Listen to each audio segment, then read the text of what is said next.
विश्व 24 न्यूज हर पल आपके साथ। बरेच दिवस आपण पत्रकार वर्ष 6-7 महिने मला वाटतं वर्षभर आपण पत्रकार परिषद घेतली नाही। या निमित्तानं खरं तर आज तुम्हाला बोलण्याचा एकच उद्देश होता की या निमित्तानं आपल्याशी भेटावं बसावं।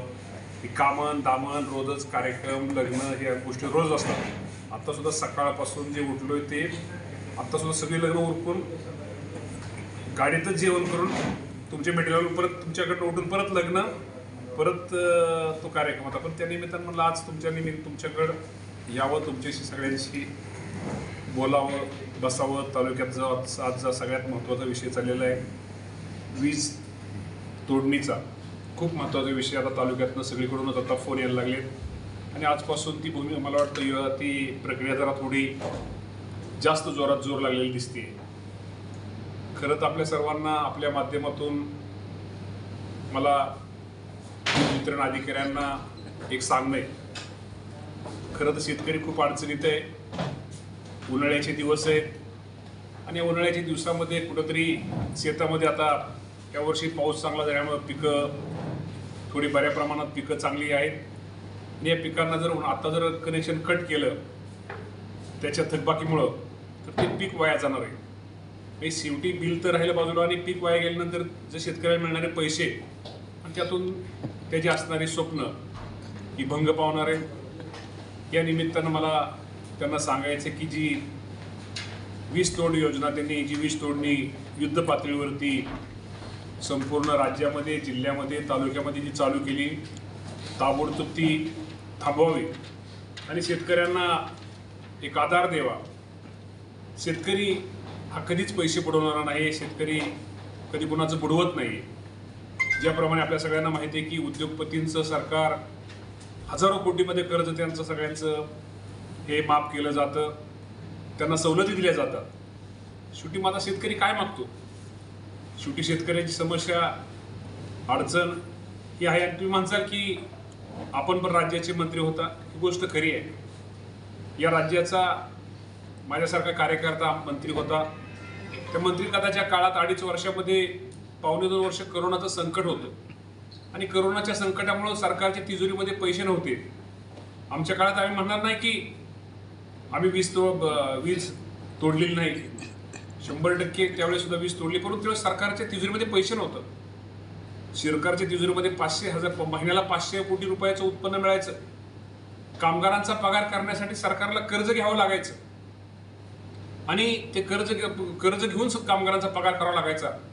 परंतु आजची परिस्थिती आपण जर पाहिली, GST, एक्साईज, रेव्हेन्यू याच्या माध्यमातून सरकारला ज्या आमच्या काळामध्ये 500,000 कोटीवर आलेलं महिन्याचं उत्पन्न ते आता महिन्याला 30,000 कोटी रुपये हे सरकारला आता उत्पन्न मिळते। त्यामुळे ह्याचा अर्थ सरकारचं उत्पन्न हे वाढलेलं आहे।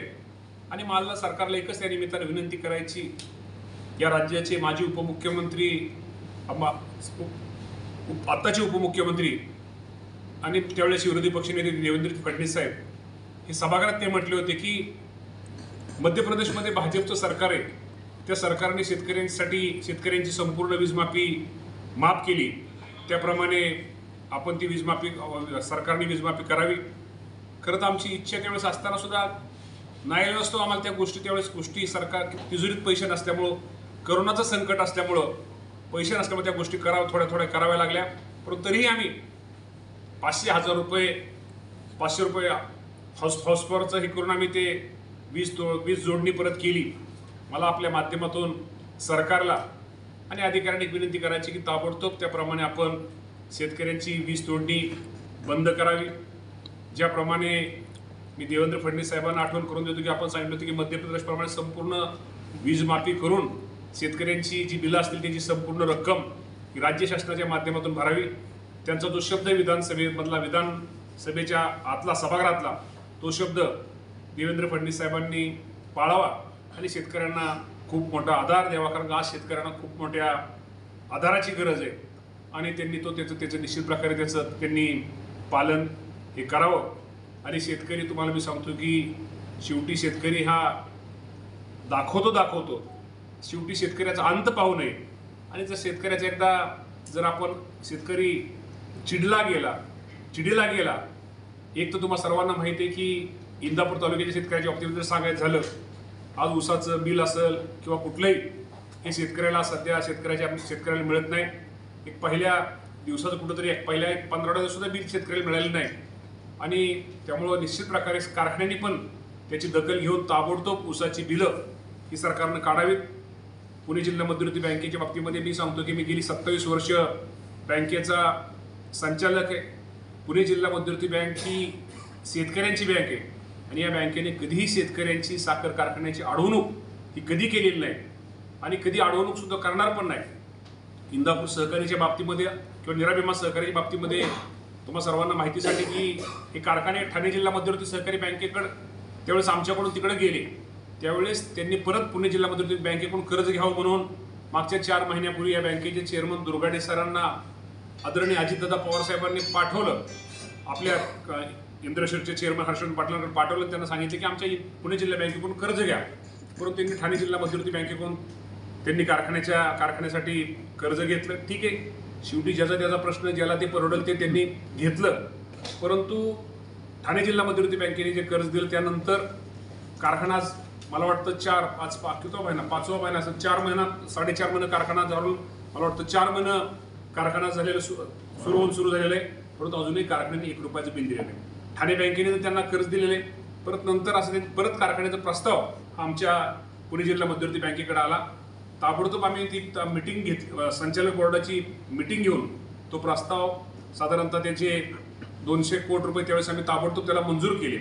आणि मंजूर केल्यानंतर कुठलीही गोष्ट तुम्ही समजून घ्या की कुठल्या बँकेचं कर्ज वाटप केल्यानंतर समजा एखाद्या दुसऱ्या बँकेचं जर कर्ज वाटप त्याच्यावरती असलं, सोसायटी जर असली, त्याचं ना हरकतपत्र हे घ्यावं लागतं. आणि आम्ही त्यांना हरकतपत्र घेण्यासाठी कर्ज मंजूर करून ना हरकतपत्र घेण्यासाठी आम्ही कारखान्याला पत्र दिलं. त्यांनी ठाणे बँकेची ना हरकतपत्र पहिल्यांदा आम्हाला पत्र दिलं, पण ते पत्र सोसं होतं. परत तर त्यानंतर त्यांनी 31/1 ला ना हरकतपत्र आम्हाला बँकेला त्यांनी दिलं की त्या बँकेने दिलं की आमचे 8-9 जे गोडाऊन आहेत त्या गोडाऊनपैकी ठराविक 3-4 गोडाऊन ही आमची आहेत, आमची ती सोडून तुम्ही करत द्यायला आमची काय हरकत नाही. 31/1 ला हे पत्र बँकेला मिळालं. बँकेला पत्र मिळाल्यानंतर त्यानंतर बँकेने इथं कारखाना सर्व पुणे जिल्हा मध्यवर्ती बँकेत सगळे अधिकारी आले. आणि अधिकारी आल्यानंतर त्यांनी गोडाऊन चेक केले. जे गोडाऊन आमच्या ताब्यात ठाणे बँकेने आमच्या गोडाऊनच्या नावाची गोडाऊन दिली ती गोडाऊन चेक केल्यानंतर तिथं पोत्यांची थापी ही व्यवस्थित नव्हती. तेव्हा आम्ही आमच्या अधिकाऱ्यांनी सांगितलं की आम्हाला त्यांनी रिपोर्ट दिला की त्यांनी अशी आमच्या ह्या गोडाऊनमध्ये एवढी पोती आहेत. आम्ही सांगितलं की तुम्ही त्याचं थापी लावून आम्हाला हे करा. तुमची थापी लावल्यानंतर आम्हाला सांगा, आमचे परत बँकेचे 2 दिवसांनी अधिकारी येतील. त्याप्रमाणे त्यांनी थापी लावली. त्यानंतर ते बँकेचे आमचे अधिकारी आले. परंतु पहिला जो स्टॉकचा त्यांनी जी पोती जी आहे ती जी दिली होती आणि नंतर जी दिली त्यामध्ये खूप मोठी तफावत होती. ठीक आहे, तफावत मी तुम्हाला आकडे वगैरे सांगणार आहे. माझ्याकडे आकडे, रेकॉर्ड वगैरे, बँकेचं कारखान्याचं सगळं पत्रव्यवहार वगैरे, किती पोती शिल्लक, कुठल्या गोडाऊनमध्ये शिल्लक आहेत, काय पोती आकड्यात काय झालं, हे सगळं माझ्याकडे आहे. मला त्याबद्दल काय बोलायचं नाही, किती तफावत होती ते पण मी आज बोलणार आहे. पण योग्य वेळी मी किती तफावत होती हे माझ्याकडे आता रेकॉर्ड आहे की कारखान्याने जी आपल्याला सांगितलं त्यामुळे तफावत असल्यामुळं शेवटी कुठल्याही बँकेत तफावत सहज काय गोष्टी काय कुणा तफावत असलेल्या अधिकाऱ्यांनी कुठली गोष्ट हे एवढं मोठं कर्ज आपण जेव्हा देतो त्यावेळेस चेक करणं हे कर्तव्य. आणि त्यामुळं नंतर साधारणतः बँकेने जे ते तफावत झाल्यानंतर मला वाटतं त्यांना पत्र दिलं कारखान्याला की आमच्या बँक आपल्या इन्स्पेक्टरला ना हरकतपत्र काय 31/1चं ना हरकतपत्र, ठाणे बँकेचं 31/1चं ना हरकतपत्र. त्यानंतरचं बँकेने 1-2 ला लगेच 31/1-2 ला लगेच अधिकाऱ्यांची नेमणूक केली. किती तारखेला? किती? 1-2 ला, म्हणजे दुसऱ्या दिवशी लगेच नेमणूक केली. ते केल्यानंतर हा स्टॉक आहे. मी आता तुम्हाला स्टॉक दाखवत नाही. आज मी तुम्हाला स्टॉक दाखवण्यासाठी हा स्टॉक माझ्या माहितीसाठी मी ठेवणार आहे. हा स्टॉक आकडा, तारीख किती होता ते स्टॉकचे आकडे. त्यानंतर त्यांनी परत नंतर आम्ही दिल्यानंतर हे परत नंतर कारखान्याने आम्हाला पत्र दिलं की किती पोती शिल्लक आहेत, जी खूप मोठी तफावत निघली. त्यानंतर आमच्या ह्यांनी 7/2 ला परत पत्र त्यांनी त्यांचं जे आकडा आहे ते सगळं किती शिल्लक आहे त्याप्रमाणे 2,36,000 पोती शिल्लक आहे त्याचा हे केलं. त्यानंतर हे केल्यानंतर परत नंतर पुणे जिल्हा बँकेने 8/2 ला की तर हे सगळं चेक केलं. 8/2 ला आमच्या ह्याला इन्स्पेक्टरला पत्र दिलं की तुम्ही हे करा. आणि त्यांनी 9 तारखेला तो तिथं गेला. जे बँकेने सांगितलं की तुम्ही गहाणखत किंवा ज्या काही गोष्टी त्यांनी पत्र दिलं आणि 9 तारखेला तो तिथं गेला, तो 10 तारखेला त्यांनी वाटप केलं. ह्यामध्ये कुठल्याही अधिकाऱ्यांनी अडवलेलं वगैरे नाही, हे कागदावर नाही आहे. परंतु कसं आहे की आता हे जर हे नसलं तर हे चुकीचं आहे. त्यामुळे मला सांगायचं एवढंच, मला आरोप करायचा नाही की जिल्हा बँकेने कुणाचं प्रकरण अडवलेलं नाही. हे खरं तर ठाणे बँक आणि जिल्हा बँकेचं प्रकरण सोडून द्या. आज आपण बघतो पाटस कारखाना, त्यांनी कुठं बँकेच कर्ज घेतलं? 25 रुपयांनी दर चालू आहे. तुमचा आदिनाथ कारखाना चालू आहे, त्यांनी कुठल्या प्रकारचं काटा पेमेंट लोकांना केलं? खरं तर ह्या कारखान्याने सुद्धा काटा पेमेंट करण्याची गरज आहे. आणि बँक जिल्हा बँकेकडे तुम्ही आता आलाय, ह्याच्या अगोदर ठाणे बँकेकडे होता. त्यामुळे जिल्हा बँकेमुळे तुमचं सभासदांचं पेमेंट राहिलंय हे म्हणणं अत्यंत चुकीचं आहे आणि स्पष्टपणे चुकीचं आहे. माझी समोरासमोर कोण जर असेल त्याला समोरासमोर माझी बसायची तयारी आणि सगळंच आकडं गोडाऊनमध्ये किती स्टॉक आहे, किती तापावत आहे, का तापावत आहे, का राहिली, का चुकलंय, कोण चुकलंय, आकडं चुकलंय, त्याबद्दल मला बोलायचं नाही. आपण जर ठाणे बँकेकडून आपल्याकडे, माझं म्हणणं आहे की आपल्याकडे कारखान्याकडे डिस्टिलरी आहे, कोजन आहे, साखर विक्री आहे, ह्याच्या अगोदरचे हे झालेले, हे विक्री केलेले कोजन डिस्टिलरीमध्ये इथेनॉल असेल, आपलं RS असेल, ह्याचे पैसे ह्याची विक्री झाली असेल. खरं तर ह्याचे पैसे आपण सभासदांना खरं तर पाठीमागच द्यायला पाहिजे. असा कुठलाही महाराष्ट्रातला कुठलाही कारखाना की त्यांनी पेमेंट केलं असं राहिलं. फक्त इंदापूर सहकारी आणि निराभिमान सहकारी महाराष्ट्रात 2च कारखाने असतील की त्यांनी उसाचं पहिल्यापासून 1-2 4-8 दिवसाचं सोडून पेमेंट केलं नाही. ही गोष्ट शेतकऱ्याच्या दृष्टीने अत्यंत म्हणजे शेतकऱ्यांनी कुठेतरी एक निषेध करण्यासारखी. त्यामुळे अशा प्रकारचं खरं हे करणं चुकीचं आहे. त्यामुळे कुठल्याही बँकेने मला तेच कारखान्याला लागला, पण शेवटी तालुक्याचा आमदार म्हणून मला तालुक्यातल्या शेतकऱ्यांची काळजी घेतली पाहिजे, त्या शेतकऱ्यांविषयी बोललं पाहिजे. जर कोणी जिल्हा मध्यवर्ती बँकेवरती जर आरोप केले तर त्याला तटस्थ आणि कागद ऑन द रेकॉर्ड हे उत्तर दिलं जाईल. कुठल्याही प्रकारची पुणे जिल्हा मध्यवर्ती बँकेने शेतकऱ्यांची कारखान्याची अडवणूक केलेली नाही आणि ती अडवणूक केल्यामुळं कुठेतरी शेतकऱ्यांना पैसे मिळाले हे म्हणणं चुकीचं आहे. विनाकारण हेचा खुलासा करतोय. ह्यांनी केलेल्या चुका, ह्या चुका विनाकारण ह्यांनी केलेलं पाप हे कुठेतरी आमच्या बँकेवरती, पुणे जिल्हा मध्यवर्ती बँकेवरती येऊ नये. गेली 27 वर्ष बँकेवरती मी संचालक आहे. बँकेने कधीही कुणाची अडवणूक केली नाही. 27 वर्षापूर्वी हा कारखाना पुणे जिल्हा मध्यवर्ती बँकेकडे होता. कैलासवासी शंकरराव भाऊ असतील, वहिनी असतील, ही सगळी मंडळी तिथं चेअरमन म्हणून त्यांनी काम केलं. कधी ह्या बँकेने कधी कुणाची अडवणूक केली? शेवटी बँकेला अडवणूक करायचे कारण काय? शेवटी हे व्याजापोटी बँकेला कोठ्यानी पैसे, बँकेला हा व्यवसाय मिळतो. तर व्यवसाय मिळताना शेवटी यंत्रणा, स्टाफ बीप सगळंच बँकेचं आहे. तर बँक कधी कुणाची अडवणूक हे बँकेने कधी केलेली नाही आणि बँकेने अडवणूक केल्यामुळं शेतकऱ्यांचं पेमेंट झालं नाही हे म्हणणं चुकीचं आहे. हे आम्ही प्रत्येक दिवशी 9 तारखेला, 8 तारखेला पत्र दिल्यानंतर 9 तारखेला लगेच घामतानाचं पत्र दिलं आणि 10 तारखेला वाटप केलं. 10 तारखेला रात्रीपर्यंत त्यांनी वाटप केलं. मी ह्याचा अर्थ बंधूनो, जे कोणी आरोप जर आमच्यावर केला असेल तर तो धांदांत खोटा आहे.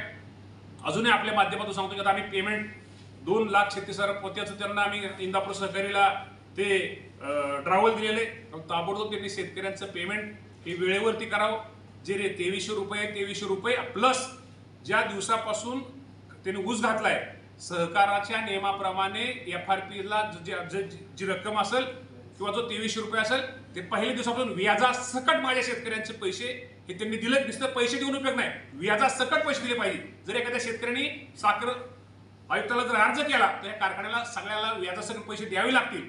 तर मला सभासदांना विनंती करायची की बाबांनो, बँकेने कधी कुणाची अडवणूक केली नाही, बँक कधी अडवणूक करणार नाही आणि कोण काय सांगतंय त्याच्यावरती कुणी लक्ष देऊ नये किंवा काही करू नये. आणि जर असं कुणी वेळ आली तर मी सगळं आकडेवारी सकट, पत्रासकट मी समोर येण्याची माझी ही तयारी. तर बँकेच्या बाबतीमध्ये निश्चित प्रकारे खरं तर तुम्हाला सर्वांना माहिती आहे की साखर कारखाना कुठल्या असू द्या त्याला उत्पन्न कुठलं मिळतं? एक तर साखर विक्रीतून मिळतं, एक तर डिस्टिलरीमधनं मिळतं, एक तर कोजनमधनं मिळतं. तर मला उलट त्यांना ह्या आपल्या माध्यमातून माझ्या इंदापूरच्या सगळ्यांना विनंती करायची की आपल्याला कोजनमधनं किती उत्पन्न मिळेल, आपल्याला डिस्टिलरीमधनं किती उत्पन्न मिळेल, बाकीच्या कारखाने NA वगैरे कापलं, RS वगैरे काय रेटने विकलं, इथेनॉल काय रेटने विकलं, आपल्या साखर काय रेटने विकली. आणि खरेदी करताना सुद्धा शेवटी खरेदी जर चूक झाली तर त्याचा फायदा होतो. खरेदी इतर कारखान्यांनी काय दराने केली, आपण काय दराने कारखान्याच्या खरेदी केल्या, ह्याचा लेखाजोखा हा माझ्या सभासदांना एक श्वेतपत्रिकेच्या माध्यमातून हा मिळाला पाहिजे आणि त्याची निश्चित प्रकारे सर्वांनी तिथं त्याची दखल ही आपण सगळ्यांनी घ्यावी. खर्च आणि जमा आणि खर्च या दोन्ही गोष्टीचा मेळ माझ्या सभासद, कारण काही सभासदांनी कधी विचारलं आपण जर चांगला कारखान्याने ऊस दर योग्य टायमाला जर दिला असता तर ह्याचा विचार आला नसता. परंतु आपण त्याचा पण निश्चित प्रकारे करा. मला आज कुणावरती आरोप करायचे नाहीत, मी कुणावरती आरोप करणार नाही. परंतु मी फक्त आज तुम्हाला मी एवढं सांगतो की जिल्हा मध्यवर्ती बँकेने नेहमीच या पुणे जिल्ह्यामध्ये पुणे जिल्ह्याच्या सगळ्या शेतकऱ्यांना, सगळ्याच कारखान्यांना हे ज्याची कागदपत्र योग्य असतील त्याचं जर त्यांनी जमा केलं तर त्याला कधी कुणाची अडवणूक केलेली नाही आणि बँक भविष्यात कुणाचीही अडवणूक केली जाणार नाही. त्यामुळे हे पण तुम्हाला तुमच्या माध्यमातून सांगतो. MSEBच्या बाबतीमध्ये सरकारने ताबडतोब निर्णय घ्यावा, अधिकाऱ्यांनी ताबडतोब करा. सोमवारीच राष्ट्रवादी काँग्रेस पक्षाचं शिष्टमंडळ हे MSEBला त्यांना पहिल्यांदा निवेदन आपण देणार आहे आणि त्यानंतर पुढची दिशा ही राष्ट्रवादी पक्षाची शेतकऱ्यांच्या बाजूने काय करता येईल, काय केलं पाहिजे यासाठी ही ठरणार आहे. त्यामुळे ताबडतोब मला अधिकाऱ्यांना सांगायचं आहे की तुम्ही ताबडतोब शेतकऱ्याचा अंत न बघता त्याची वीज तोडणी ही बंद करावी. आणि ठीक आहे, आम्ही म्हणणार नाही की आम्हाला सगळं जे काय पूर्वीचं असं आपण ज्याप्रमाणे 500,000 रुपये किंवा चालू बिल म्हणजे हे थोडं जास्त दिसतंय. शेतकऱ्याकडे जेवढे पैसे तेवढे आता घ्यावे आणि हे कारखान्याचे वगैरे बिलं वगैरे आल्यानंतर आपल्याला जेवढं काय जास्त करता येईल ते घ्यावी अशी आम्ही राष्ट्रवादी काँग्रेस पक्षाच्या माध्यमातून मागणी करतो. राज्यातील महत्त्वाच्या आणि आपल्या भागातील ताज्या बातम्या पाहण्यासाठी आजच आमच्या विश्व 24 न्यूज चॅनलला यूट्यूबवर सबस्क्राईब करा आणि बेल आयकॉन प्रेस करा.